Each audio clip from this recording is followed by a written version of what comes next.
Hey there, Ann Teagarden here with episode 32 of the Unveiled podcast. Thanks for joining me today. I hope that you are enjoying journeying with me through this book for women only, What You Need to Know About the Inner Lives of Men by Shaunti Feldhahn. I'm having fun reading it, and I'm finding it can be challenging to put all of these things into practice, but hopefully I've got a whole bunch of you doing it with me. Each week, for those of you who haven't listened to the other episodes, each week I'm going through a chapter of the book, and you can follow along with me by purchasing the book or just hear what I'm having to say. But this week, I'm actually sharing the second half of chapter 2 because it was just too much to cover in 1 week. Chapter 2 is entitled, Your Love is Not Enough, Why Your Respect Means More to Him Than Even Your Affection. So, to recap last week, the first part of the chapter talked about how men equate feeling respected with feeling loved. And we are the one person in the world that he needs respect from more than anyone. God has given us the unique position and responsibility to be their cheerleader. And genuine admiration, of course, is the best medicine of all. In chapter 2, Shaunti relates 6 key needs for respect that men have based on the survey that she did.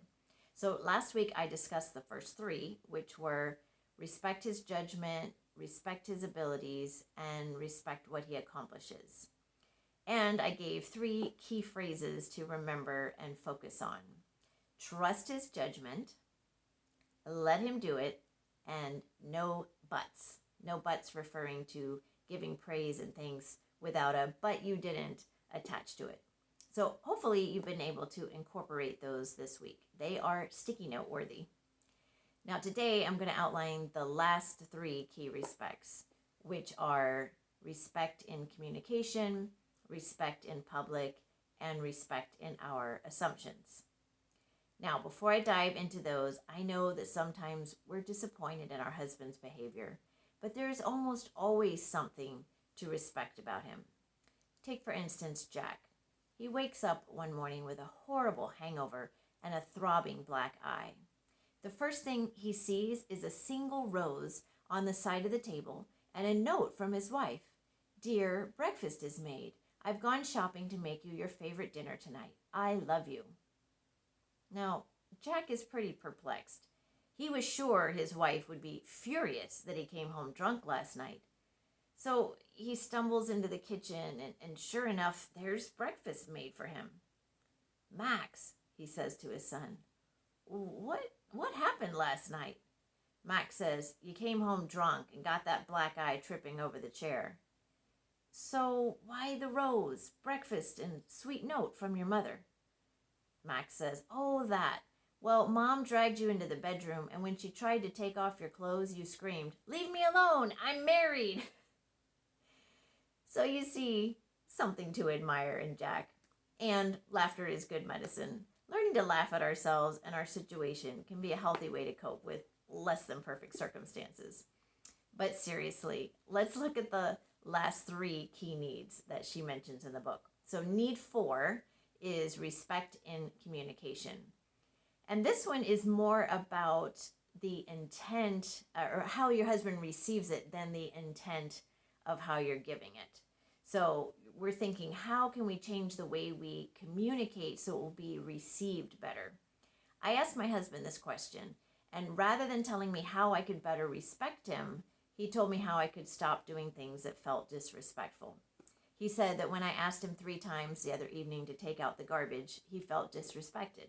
He doesn't want to be reminded after I've asked him to do something. I had asked very sweetly each time, with no criticism or complaining, but still he felt disrespected. What? Well, Shaunti explains it this way. Nagging and reminders may be seen as an accusation of laziness or mistrust. Oh, okay. I just thought he kept forgetting and I was reminding him, but I can see now that it was nagging and how it could be received as disrespect. I was kind of clueless though, and you may be too. The majority of men polled said they just don't place as high a priority on the task as their wife does. They'll get around to it eventually. Are you like me though? Do you want it done sooner rather than later? Well, that goes back to expectations. We can ask when they think they might get around to it, Or we can explain that we need it done by a certain day or time and give the reason. But once it's negotiated, let him do it in his timing, in his way. And I know how hard that is, believe me. There are other factors to respect in communication besides. We need to not use our mom voice to order them around, and I already talked about that last week. And how about the way we approach conflict? Do we come in with guns blazing, or do we start with a compliment and then respectfully approach the subject? As I was preparing for this, God brought the following verse to my mind. It's 1 Corinthians 13:11. When I was a child, I talked like a child. I thought like a child. I reasoned like a child. When I became an adult, I put the ways of childhood behind me. In other words, when I grew up, I no longer talked or thought or reasoned like a child. Now, why did God bring this verse to mind? I believe it's because sometimes we act childish with each other. We demand our own way. We use demeaning words. We lash out and lose control. To truly respect our husbands, we must put away childish ways and treat him with maturity. We must grow up. Ephesians 4:29 says it best.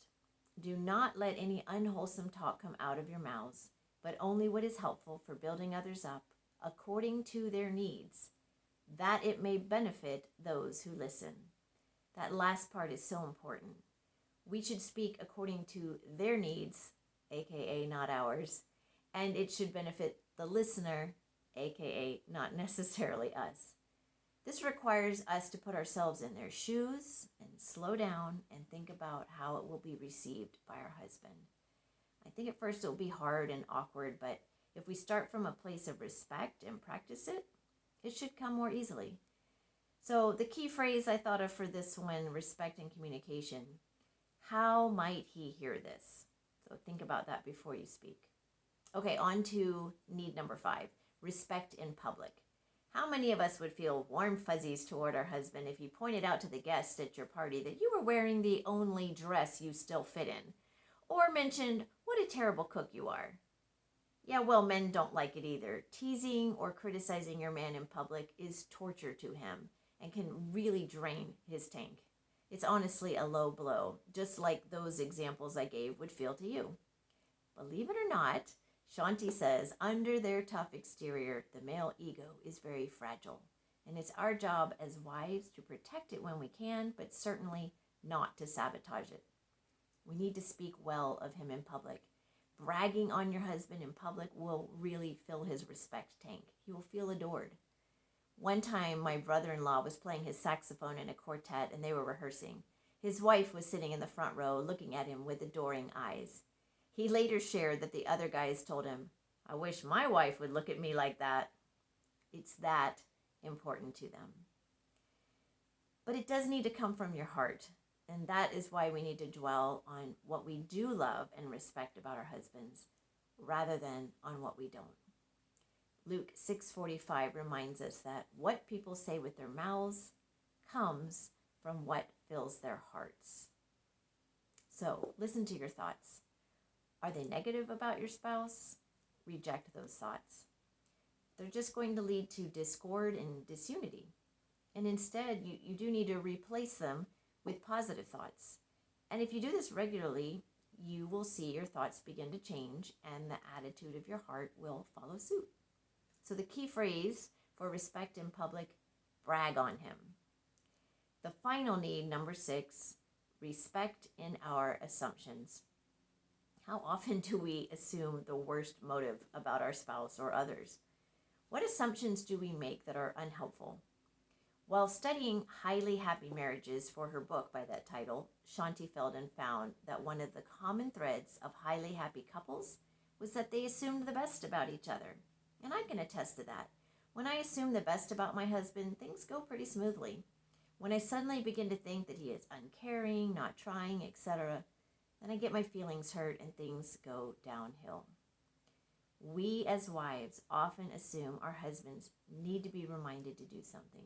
And it seems reasonable to me, but as mentioned earlier, they hear it as nagging and as, I don't trust you to remember to do this.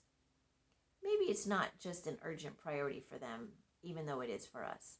They often have the weight of the world on their shoulders and aren't too concerned about fixing a broken lamp in comparison.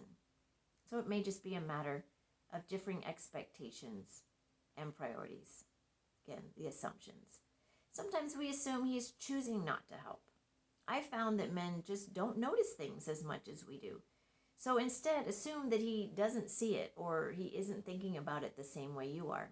We see dirty dishes and we think those need to be washed.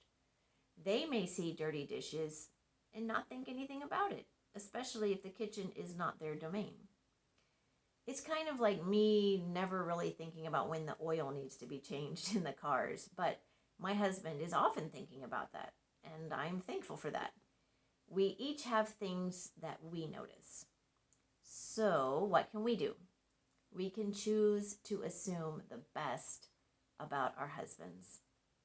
You can assume that he is not intentionally trying to hurt, aggravate, or sabotage you when he doesn't notice or do something.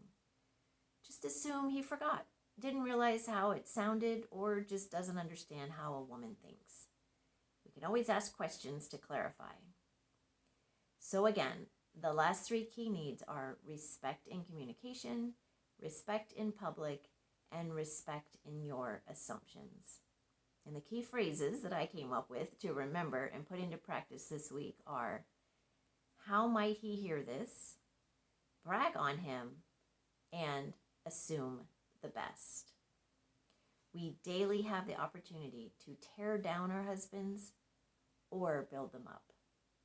And respect at home will affect every area of a man's life, helping him feel invincible. We can acknowledge how we've messed up, even unknowingly, and ask forgiveness. Remember, this isn't about our husbands not needing to improve in some areas. This is about what we can do to contribute to a better marriage and be a blessing to our husbands. If you want a better marriage, it starts with you, and understanding how he thinks is the first step. I promise that showing your husband respect in the way he needs to receive it will make both of you happier. Okay, that wraps up this episode and chapter 2. If you found this information helpful, please share it with a friend. Subscribe so you don't miss any episodes about the book. And also, if you could leave a review on iTunes or wherever you listen, that would help others find the podcast and improve their marriage as well. My desire is to help as many women in marriages as possible. Next week, we will look at chapter 3, Why Your Mr. Smooth Looks So Impressive But Feels Like an Imposter. That's the name of the chapter. Thanks for joining me on this journey into a man's mind. May God bless our understanding and help us put it into practice. So go respect your man. Remember, you are loved, you are enough, and you can do this. Go in peace.